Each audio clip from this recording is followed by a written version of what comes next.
बात अगस्त 1990 की है। तब भारत के प्रधानमंत्री चंद्रशेखर जी थे। भारत की आर्थिक स्थिति कुछ अच्छी नहीं थी। अमेरिका उन दिनों गल्फ वार में व्यस्त था। वहां लड़ने के लिए यूएसए को अपने फाइटर प्लेन्स की रिफ्यूलिंग की जरूरत थी। इंडियन सिटीज बॉम्बे और आगरा उसके लिए एक बढ़िया ऑप्शन था। अब यूएसए ने इसे मौके के तौर पर भुनाने की कोशिश की।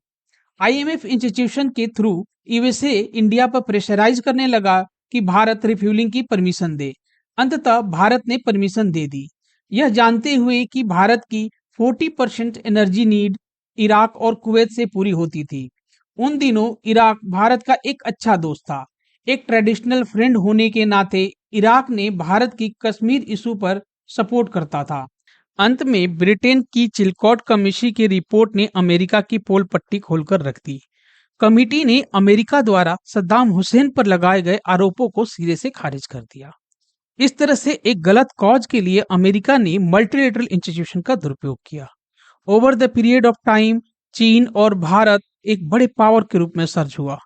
एनालिस्ट का दावा तो यह भी है कि ब्राजील, रशिया, इंडिया, चाइना और साउथ अफ्रीका की मदद से बनी ब्रिक्स आज उन मल्टीलेटरल इंस्टीट्यूशन को चैलेंज कर रही है। इस वीडियो के माध्यम से इस दावे पर एनालिसिस करेंगे। सबसे पहले ब्रिक्स के कॉन्टेक्स्ट को समझेंगे, उसके बाद इसकी जरूरत के बारे में चर्चा करेंगे। इसके अलावा इसके कंट्रीब्यूशन के बारे में भी जानेंगे। साथ ही यह भी जानेंगे कि ब्रिक्स के सामने क्या-क्या चैलेंजेज हैं। फिर समझेंगे कि ब्रिक्स भारत के लिए इतना इम्पोर्टेंट क्यों है।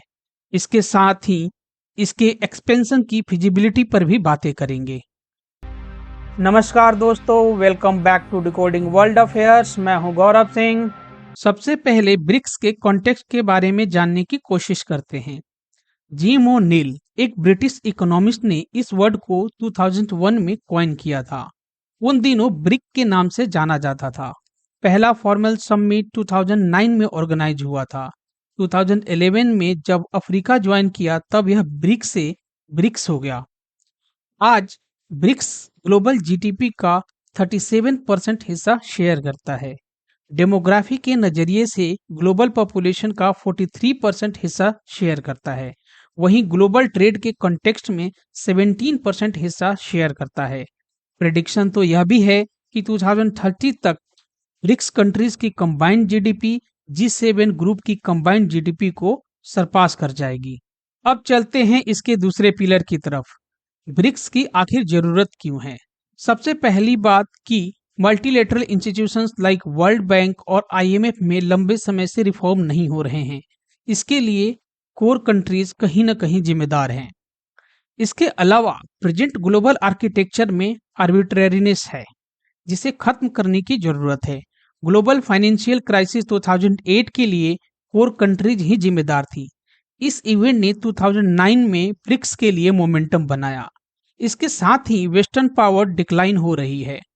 जियोपॉलिटिक्स की सेंटर ऑफ ग्रेविटी एशिया और पैसिफिक रीजन में शिफ्ट हो रही है। इसके अलावा Brayton would institutions like IMF और वर्ल्ड बैंक वेस्टर्न पावर के होस्टेज में रहे हैं। इन इंस्टीट्यूशन के थ्रू यूएस प्रेशराइज करने की कोशिश करता है। इसके साथ ही प्रेजेंट ग्लोबल गवर्नेंस इंफ्रास्ट्रक्चर में फंक्शनल इश्यूज भी हैं। यही कारण है कि दर्जनों भर कंट्रीज ब्रिक्स ज्वाइन करने के लिए लाइन में हैं। इसके अलावा यूएसए प्रेजेंट गवर्नेंस आर्किटेक्चर के थ्रू कोअर्सिव पावर को शो करता है। उदाहरण के तौर पर यूएसए ने illegally $300 billion Russian foreign currency reserve को फ्रीज किया हुआ है। दर्जनों कंट्री जैसे इंडिया, चाइना, जिसने यूएसए बॉन्ड में इन्वेस्ट किया है, वे फ्यूचर को लेकर भयभीत हैं। कल शायद उनके साथ भी हो सकता है। इसलिए एक अल्टरनेटिव इंस्टीट्यूशन बनाने की जरूरत है। अब सवाल खड़ा होता है कि ब्रिक्स का दुनिया में कंट्रीब्यूशन क्या रहा है। सबसे बड़ी बात है कि नॉर्मेटिव पावर का एजर्शन ब्रिक के थ्रू देखने को मिलता है। उदाहरण के लिए वर्ल्ड की ज्यादातर कंट्रीज इंक्लूडिंग ब्रिक्स ग्लोबलाइजेशन और वेस्ट से इंगेज तो होना चाहते हैं, लेकिन अपना political system, culture, domestic policies, foreign policies और सिविलाइजेशनल आइडेंटिटीज में छेड़छाड़ पसंद नहीं करते। यूएसए और चाइना के वर्किंग मैकेनिज्म में मेन डिफरेंस यही है कि यूएसए पॉलिटिकल स्ट्रक्चर चेंज करके अपना काम निकलवाता है, लेकिन चाइना किसी भी तरह पॉलिटिकल स्ट्रक्चर में फिट होना पसंद करता है। उदाहरण के लिए अफगानिस्तान में तालिबान हो, म्यांमार में मिलिट्री या बांग्लादेश में डेमोक्रेसी। इसके अलावा ब्रिक्स में आईएमएफ के उलट किसी भी तरह के स्ट्रिंग अटैच्ड नहीं है। अमूमन सभी कंट्रीज ने यूएसए की स्ट्रिंग अटैच्ड अप्रोच को नकार दिया है। इसके अलावा इकोनॉमी के कॉन्टेक्स्ट में एनडीपी ने ऑलमोस्ट 100 प्रोजेक्ट्स विद $34 बिलियन की इन्वेस्टमेंट कोर इंफ्रास्ट्रक्चर सेक्टर्स में फाइनेंस कर चुका है। इसके साथ ही ब्रिक्स ने ब्रेटन वुड इंस्टीट्यूशंस के अल्टरनेटिव के रूप में सामने उभर कर आया है। एक स्टडी का अनुमान है कि एनडीबी 2030 तक वर्ल्ड बैंक फाइनेंस के लोन स्टॉक को एक्सीड कर देगा। तब तक ऑलमोस्ट लोन स्टॉक $350 बिलियन पहुंच जाएगा। इसके अलावा ब्रिक्स एक sustainable global financial architecture available करवाता है। यह ऐसे ट्रेडिंग और इन्वेस्टमेंट सिस्टम को सपोर्ट करता है जो किसी सिंगल करेंसी पर डिपेंडेंट नहीं है। उदाहरण के तौर पर ब्रेटन वुड इंस्टीट्यूशन के कॉन्टेक्स्ट में सिंगल यूएस डॉलर पर डिपेंडेंट है। इसका निगेटिव पॉइंट यह है कि यूएसए कभी भी फ्रीज कर सकता है, जैसे रसिया का किया हुआ है। इसके साथ ही ब्रिक्स ग्लोबल साउथ की वॉइस भी है। पीएम मोदी ने भी यही बात कही है। यह साउथ साउथ कोऑपरेशन का न्यू मॉडल है। ब्रिक्स में एक तरह की इंक्लूसिविटी है जो लैटिन अमेरिका और अफ्रीकन कंट्रीज को पार्टनरशिप के थ्रू बाइंड करती है। अब चलते हैं फोर्थ पिलर की तरफ। ब्रिक्स के सामने प्रेजेंटली क्या चैलेंजेज हैं? सबसे बड़ी चैलेंज है आइडियोलॉजिकल डिफरेंसेस। यहाँ एक छोर पर कम्युनिस्ट चाइना और रसिया है, तो दूसरे छोर पर इंडिया और साउथ अफ्रीका जैसी डेमोक्रेटिक कंट्रीज। इस ग्रुप से आइडियोलॉजिकल डिफरेंसेस की वजह से वेस्ट और यूएसए खुश नहीं रहते हैं। इसके अलावा इंडिया और चाइना के bilateral relation state of flux में हैं। उदाहरण के लिए हिमालयन रीजन में डोकलाम से लेकर गलवान तक इंडिया और चाइना के बीच डिस्प्यूट्स हैं। साथ ही मेंबर्स के बीच पॉलिटिकल सिस्टम में भी वेरिएशन है। उदाहरण के लिए India multi party democracy follow करता है, तो वहीं China single party democracy follow करता है। यह डाइवर्सिटी स्ट्रेंथ और वीकनेस दोनों हो सकती है। ब्रिक्स के मेंबर के बीच कैसी बॉन्डिंग रहती है, कॉन्सिक्वेंसेस इसके ऊपर डिपेंड करता है। इसके अलावा ब्रिक्स ग्रुप में पावर असिमेट्रिसिटी है। उदाहरण के लिए चाइना के पास नियरली $6 ट्रिलियन की फॉरेक्स रिजर्व है, वहीं साउथ अफ्रीका के पास नियरली $400 बिलियन की फॉरेक्स रिजर्व है। इकोनॉमिक और पॉलिटिकल असिमेट्रिसिटी के चलते चाइना एक रूम में एलिफेंट जैसा प्रतीत होता है। इसके साथ ही ब्रिक्स मेंबर के बीच कुछ मामलों में डाइवर्जेंस भी हैं। उदाहरण के लिए इंडिया यूनाइटेड नेशन में मसूद अजहर को डेजिग्नेटेड टेररिस्ट में शामिल करवाना चाहता था, लेकिन पाकिस्तान के प्रेशर में चाइना भारत के खिलाफ वीटो कर देता था। यहाँ समझने वाली चीज यह है कि टेररिज्म भारत की विदेश नीति का एक मुद्दा है जहाँ कंप्रोमाइज नहीं करना चाहता।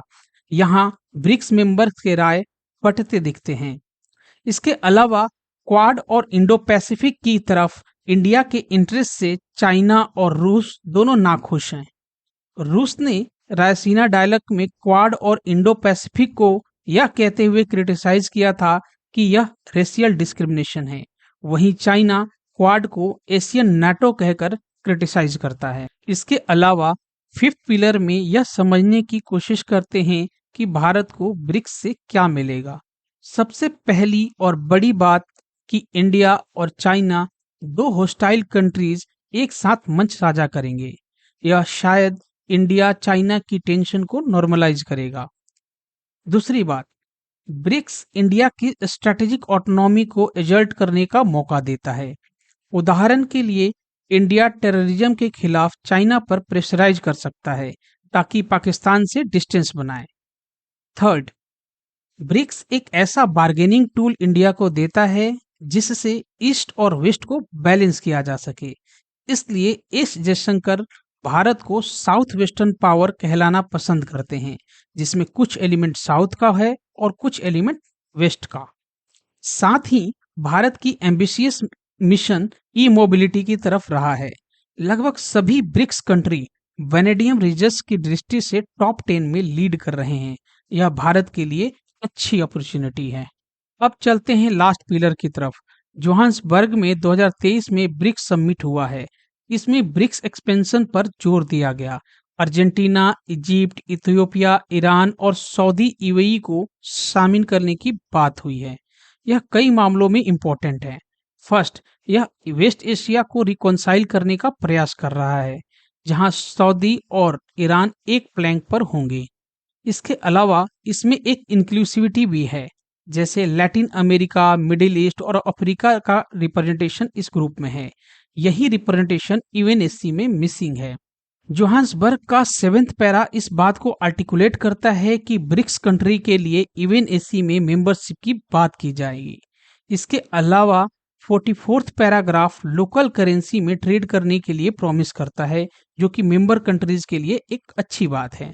साथ ही ब्रिक्स G20 प्रेसिडेंसी का सपोर्ट कर रहा है, जो इंडिया, ब्राजील और साउथ अफ्रीका के नेतृत्व में होगा। यह मल्टीलेटरिज्म की तरफ फेथ को इंडिकेट कर रहा है।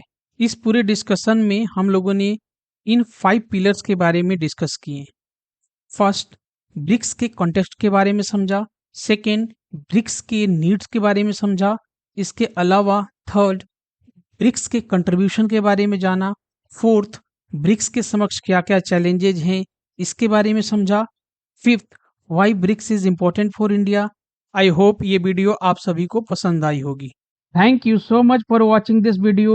To get PDF of this discussion, you can find the link of Telegram channel in the description below. As we know, an idea needs propagation as much as a plant needs watering. Therefore, it's your duty to like, share and subscribe this channel. Quality contents are in line for you. We will meet next week with a new episode. Till then, God bless you all.